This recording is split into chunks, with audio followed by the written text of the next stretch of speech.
जी नमस्कार। जी, नमस्कार, नमस्कार। हम बातचीत कर रहे हैं newsletter with Rakesh Ranjan YouTube channel के संपादक राकेश रंजन जी के साथ बेंगलुरु, कर्नाटक से। ये आईआईटी बाबा जो कह रहे हैं एक तरह से ये सब जो आज की तारीख में अगर इसको देखा जाए कि जैसे चीजें चल रही हैं कि आप देखिए कि कह रहे हैं कि अच्छे के साथ बेशक अच्छा बनो लेकिन बुरों के साथ बुरे ना बनो क्योंकि हीरे से हीरा तो तराशा जा सकता है परंतु कीचड़ से कीचड़ साफ नहीं किया जा सकता। कोई मेरे साथ बुरा किया होगा उसका कर्म है, मैं किसी के साथ बुरा ना करूं या मेरा धर्म है। जी। हाँ, तो ठीक ही है, तो कह रहे हैं जी, कोई नई बात नहीं कह रहे हैं, लेकिन अगर चीज़ें अच्छी चीज़ें हैं और उसको दोहरा रहे हैं, तो ठीक ही है, अच्छा है और ये सकारात्मक संदेश तो है ही है। कहाँ ही गया है वो तो तमाम चीज़ें हैं और अब देखिएगा कि विभिन्न स्तरों पर जब बातें कही गई है, ये तो ठीक है बोल रहे हैं कि कोई कीचड़ फेंक रहा है तो ऐसा नहीं है, आप कीचड़ मत फेंको इसको।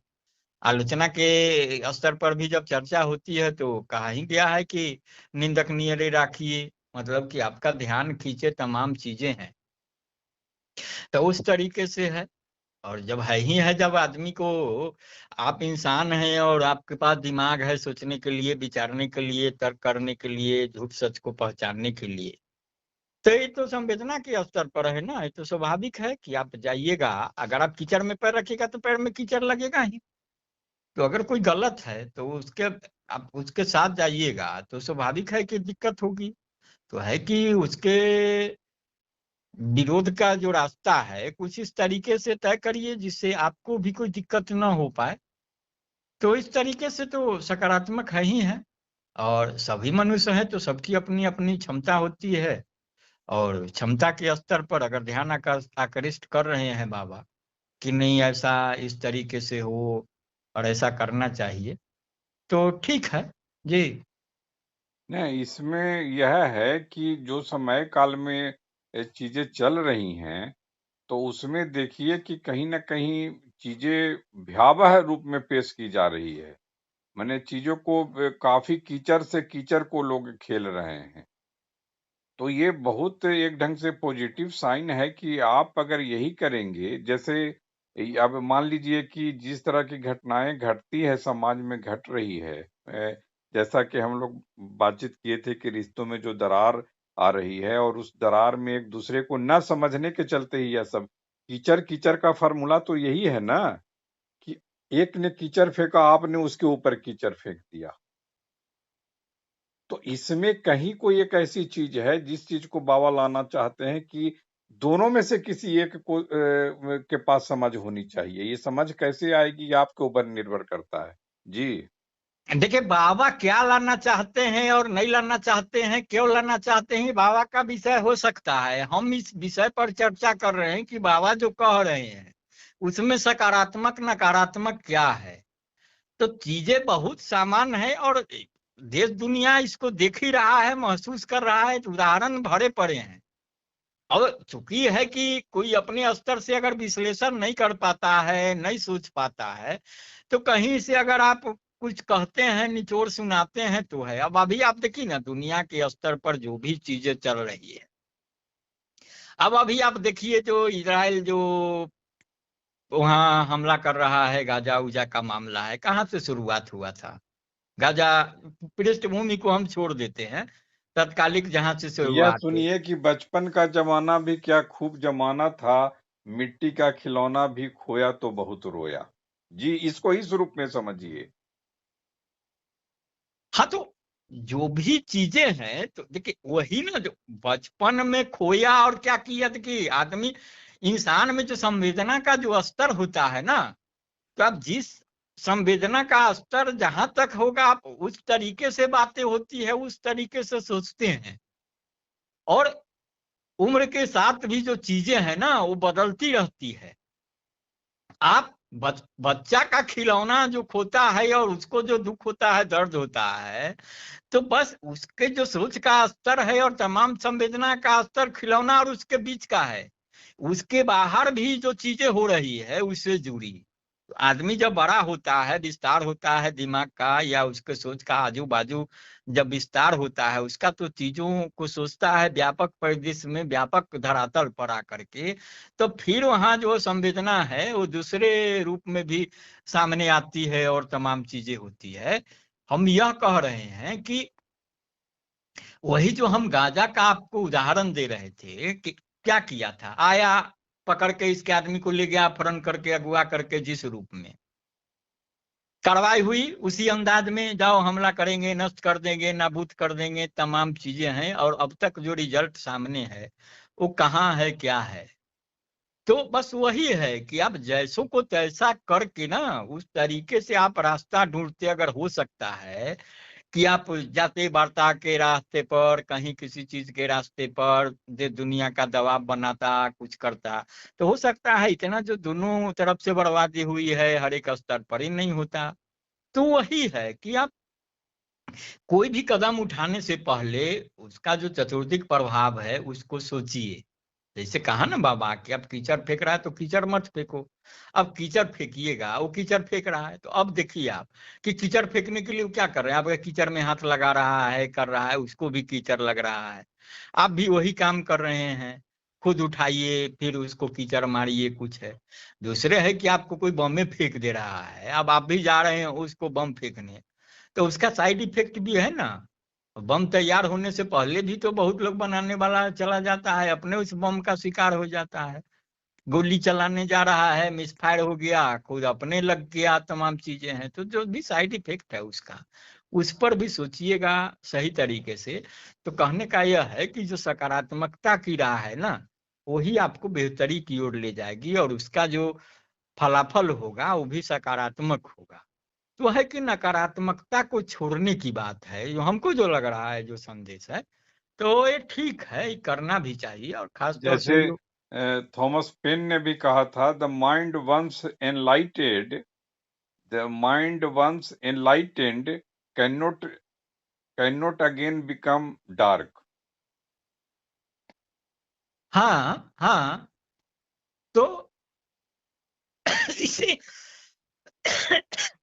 इसी तरीके से है ना कि सब कुछ सोचने का है कि आप देखिएगा ना कि हर एक युग में जो है बहुत सारी खूबियां होती है जो स्वतः स्फूर्त तरीके से सामने आती है, तमाम चीजें हैं। अभी अब जैसे देखिएगा ना कि भारत की चर्चा होती है तो भारत है कृषि आधारित है, ग्राम्य जीवन है, तमाम चीजें हैं। अब चीजें जब बदली तो कहा जा रहा है कि बाजारवाद की गिरफ्त में आ गया, यह है वह है। पहले हम ही लोग देखते थे ना कि गांव में शादी विवाह कोई भी चीज, कहीं तो टेंट हाउस की परिकल्पना नहीं थी या कोल्ड ड्रिंक्स की परिकल्पना, तमाम चीजें गेस्ट हाउस का, मैरिज हॉल का। लेकिन क्या तब किसी की शादी या सार्वजनिक आयोजन कोई कम शानदार तरीके से थोड़ा नहीं होता था? तो चीजें जब बदली है, अब है कि आपको चीजों को किस रूप में ग्रहण करना है, नहीं करना है। बाजारवाद जब आया तो जब चीजें बदली, आप देखते होइएगा कि पहले गांव में हम तो साधारण देखे हैं कि किसी सत्यनारायण भगवान का किसी का पूजा है, उसने तय कर लिया कि हमको फलाने तारीख को सत्यनारायण भगवान का पूजा करना है। अब वो गांव में रहता है, गांव में घूमते कभी केला के पेड़ पर नजर आ गया, देखा कि इसका जो केला का फल है तैयार हो जाएगा हमारे पूजा के आसपास, तो इसको कह देता था कि अरे भाई थोड़ा एक ध्यान रखना, हम सत्यनारायण भगवान का पूजा सोचे हैं, तो केला हम ही को दे देना, तमाम चीजें। किसी की शादी होती थी तो गांव भर से दूध जमा करके, जो भी किसान है कुछ है चीजें होती थी, चूंकि किसान है तो उसकी भी जरूरतें हैं, तो मान लिया कि एक जमा करके अगर वो पूरे एक महीना दूध जमा करके देता था जिसके घर में शादी है, तो कहता था कि अरे 2 दिन का हम पैसा नहीं भी लेंगे, तो मतलब इस रूप से योगदान भी कर देता। अब बाजार आ गया तो चीजें तो मिल रही है, सब कुछ है, एक साथ मिल जा रहा है, संग्रह करने की जरूरत है नहीं है, और जो भी चीजें जिस रूप में हो रही है, तो है कि आप उसको देखिए, जो सकारात्मकता में चीजें हैं उसको लीजिए इसको इस परिस्थिति। रूप में समझा जाए, एक गजल सुनाता हूँ आपको, कमर जलालाबादी। मैं 1990 में गया था, तो जहां हम रहते थे यूनिटी कंपाउंड, एकदम जुहू चौपाटी, ठीक है। हाँ हाँ। तो वहीं पर कमर जलालाबादी का भी घर था, एकदम जुहू चौपाटी। वहीं पर सरदार मलिक का भी घर था, जुहू चौपाटी में ही, जहां जिनके सरदार मलिक यानी अन्नू मलिक जिनके सुपुत्र हैं, बहुत बड़े जो संगीत निर्देशक हैं, म्यूजिक डायरेक्टर हैं। तो हम लोग शाम में, मैं 90 के दशक की बात बता रहा हूँ, शाम में हम लोग वही चौपाटी पर, मैं और कमर जलालाबादी साहब और भी एक दो लोग उस समय के रहते थे, सरदार मलिक उसमें कभी कभी आते थे। तो लिखते हैं कमर जलालाबादी, उस गजल को सुनिए कि कर लूंगा जमा दौलत उजर उसके बाद क्या, कर लूंगा जमा दौलत उजर उसके बाद क्या, ले लूंगा शानदार सा घर उसके बाद क्या, मैं की तलब जो होगी तो बन जाऊंगा मैं रिंद, मैं की तलब जो होगी तो बन जाऊंगा मैं रिंद, कर लूंगा मैं कदों का सफर उसके बाद क्या, होगा जो शौक हुस्न से राज ओ नियाज का, होगा जो शौक हुस्न से राज ओ नियाज का, कर लूंगा गेसियों में शहर उसके बाद क्या, शेर ओ सुखन की खूब सजाऊंगा महफिलें, शेर ओ सुखन की खूब सजाऊंगा महफिलें, दुनिया में होगा नाम मगर उसके बाद क्या, मौज आएगी तो सारे जहां की करूंगा सौर, मौज आएगी तो सारे जहां की करूंगा सैर, वापस वही पुराना नगर उसके बाद क्या, एक रोज मौत जिस्त का दर खटखटाएगी, एक रोज मौत जिस्त का दर खटखटाएगी, बुझ जाएगा चरागे कमर उसके बाद क्या, उठी थी खाक, अंतिम है, उठी थी खाक खाक से मिल जाएगी वहीं, उठी थी खाक खाक से मिल जाएगी वहीं, फिर उसके बाद किसको खबर उसके बाद क्या। ये कमर जलालाबादी और आईआईटी बाबा इसी सोच, मतलब ये तो ठीक है कि ये, लेकिन अध्यात्म से जो यहाँ तक पहुंचे हैं, जो कमर जलालाबादी ने बहुत दशकों पहले लिखा था, कहीं आपको सामने दिखता है इसमें कितना कुछ आईआईटी बाबा ने छोड़ा। तो आज जो उनके पास रोशनी मिली है, जो उनके पास थोड़ा सा भी अध्यात्म आया है, थोड़ा सा सत्य आया है। जी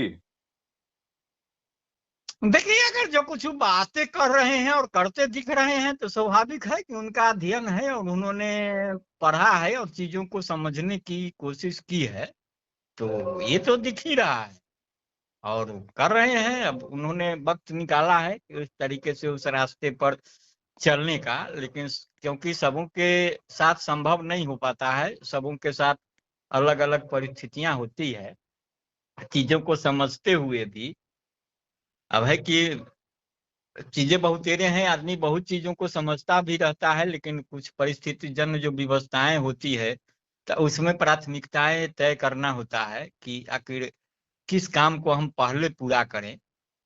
तो बाबा ने सभी काम को पीछे छोड़ करके चूंकि कर लिया जो भी जितना करना था, और बहुत जल्दी समझ के अगर एक अपना रास्ता तय किया है और उस रास्ते पर आगे बढ़े हैं, तो स्वाभाविक है कि अच्छी बात है और उनको बेहतर लग रहा है। और जो आपने कहा तो स्वाभाविक है कि अगर उन्होंने उसी से संदेश ग्रहण किया हो तो चीजें ठीक है और वो अच्छी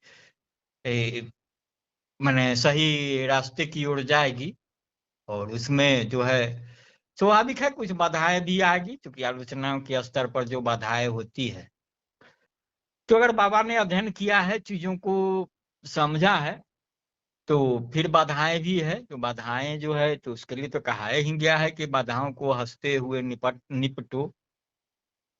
अभी भी उनको है कि जिस तरीके से रास्ते पर आगे बढ़े हैं, तो उनको यह नहीं मानना चाहिए कि अभी वो मुकम्मल तरीके से आगे बढ़ रहे हैं। अभी उनको भी बहुत सारी सारी चीजें हैं जिसका त्याग करना होगा और फिर नहीं, आप मुकम्मल। जो कह रहे हैं वो कहते ही हैं जफर गोरखपुरी कि घर में पहुंचूंगा तो सब गठरी टटोलेंगे मेरी, घर में पहुंचूंगा तो सब गठरी टटोलेंगे मेरी, आंख में चुभती हुई गर्दे सफर देखेगा कौन, जो आप कह रहे हैं। हाँ, तो स्वाभाविक है। तो उसके बाद जो है ना, अब देखिए ये बातें बहुत कही गई है, सबने हर एक देश काल में हर एक ने एक ही बात भी विभिन्न तरीके से भी कही है। अब उसमें जो है ना, उसमें कहा ही गया है कि जो एक साहसी आदमी है, अगर बाबा को ही हम साहसी मान लें, क्योंकि साहसी है ना कि दुनिया जिस दिशा में जा रही है, जहां जाने की होड़ है, वहां से निकल करके एक अलग राह तय करना। हालांकि वो राह भी कोई नया नहीं है, लेकिन उस राह पर चलने की जरूरत नहीं कोई समझता, या जरूरत समझता भी है तो उसके लिए समय नहीं निकाल पाता, चाहे वो जिस वजह से हो, जो भी हो। तो जो साहसी होगा तो वो जो है खुद दुख के लिए तैयार रहेगा कि भैया जो भी परिस्थितियां आएगी, जो भी दुख भी होगा, तो उसको हम झेलेंगे अपने स्तर से, अपने तय झेलेंगे। उसमें हम किसी दूसरे को सहभागी नहीं बनाए जाएंगे। और बिल्कुल तमाम बिल्कुल, आप ठीक कह रहे हैं। वो कहते भी हैं सैफुद्दीन सैफ कि हमको तो गर्दिशे ए हालात पे रोना आया, हमको तो ए हमको तो हमको तो गर्दिशे ए हालात पे रोना आया, रोने वाले तुझे किस बात पे रोना आया। जी। हाँ, तो वही है कि जब आप कोई भी, अब जब स्थिति से जहां बढ़ चुके हैं बाबा, तो अब है कि जो आलोचनाएं होंगी और जो भी सवाल खड़े होंगे, तो उन सवालों से जो उनका मुकाबला होगा ना, और जिस तरीके से मुकाबला करेंगे, उससे उनकी भी तस्वीर बहुत हद तक साफ होगी। और इसको इस रूप में मानिए कि जो भी आलोचनाएं हैं, वो बाबा के रास्ते में एक तरीके से आपदा बन करके सामने आएगी, जो है ना वो तोड़ने वाली चीज होगी। उनको यह लगेगा कभी कि अरे हमको कोई समझ नहीं पा रहा है, हम कहना क्या चाह रहे हैं, कुछ समझ क्या रहा है। तो अगर उसी चीज को डटकर सामना करते रहेंगे, आगे बढ़ते रहेंगे, ठीक उसी तरीके से कि जो भी है आलोचना का जवाब आलोचना के स्तर पर नहीं देना है। वो जो चीजें हो वो बहुत साफ तरीके से हो कि ठीक है भाई, मैं कह रहा हूँ, आपको नहीं पसंद आ रहा है तो ठीक है, आप मेरी नहीं सुनिए, आप चलिए, आप अपने काम में लग रही है, हम अपना काम कर रहे हैं, आप हमको बाधा न डालिए बिना बेमतलब का। तो है कि उससे डट करके जूझते रहेंगे, आगे बढ़ते रहेंगे, तो फिर धीरे धीरे जो उनकी परेशानी भी जो पेश हो रही है ना, वो भी दूर होती जाएगी, और फिर स्थिति सामान्य हो जाएगी, और फिर उस जगह पर वहां खड़े होंगे जहां से फिर जो है उनका भी जो एक आखिरी सवाल कि क्या युवाओं में इस तरह के भयकुम थे जिसकी भरपाई आईआईटी बाबा भय सिंह कर रहे हैं? देखिए, हम इस भैकुम, जो भी भैकुम है, और उसको भरपाई के लिए सिर्फ बाबा ही कह रहे हैं। हम बाबा को भी बहुत क्रेडिट हम क्यों दे दे भैया, बाबा ही जब कह रहे, जब बाबा ही आके यहाँ खड़े हुए हैं, वो भी तो कोई ऐसा नहीं है कि अपने बन नहीं के ना, और औरों कोई। बाबा में इनमें थोड़ा सा तो अंतर आपको करना ही होगा। वो और बाबा और ये बाबा में थोड़ा सा।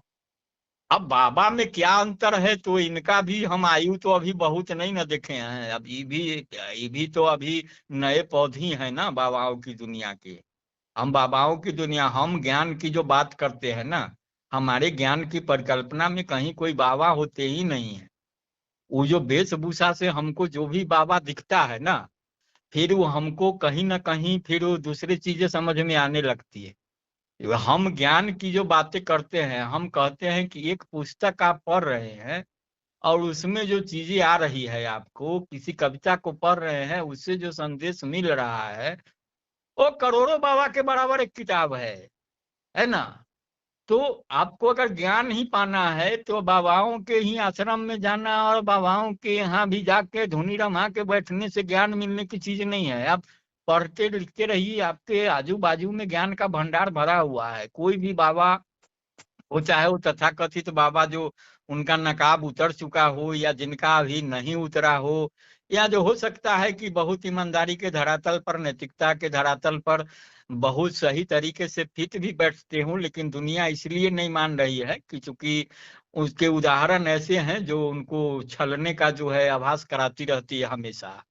तो इसी स्थिति में जो बातें बनती है, लेकिन हम इनके बारे में हाँ इतना कह सकते हैं कि कोई इतनी भीड़ में अगर कोई आ करके सिर्फ अपने लिए या अपने को भूल करके अगर वो बहुजन समाज को, बहुजन आबादी को, बहुतायत आबादी को अगर कुछ सकारात्मक संदेश देना चाह रहा है, सही राह दिखाना चाह रहा है, जिसमें उसका अपना कुछ स्वार्थ नहीं है, तत्कालिक स्वार्थ, दूरगामी स्वार्थ तो सब है। आप कुछ अगर कर रहे हैं तो उसमें जो भी सकारात्मक चीजें होंगी तो स्वाभाविक है अगर दुनिया को मिलेगी तो उसमें आपको भी मिलेगा, क्योंकि आपकी भी एक अलग पहचान होगी, आप भी एक उदाहरण बनेंगे।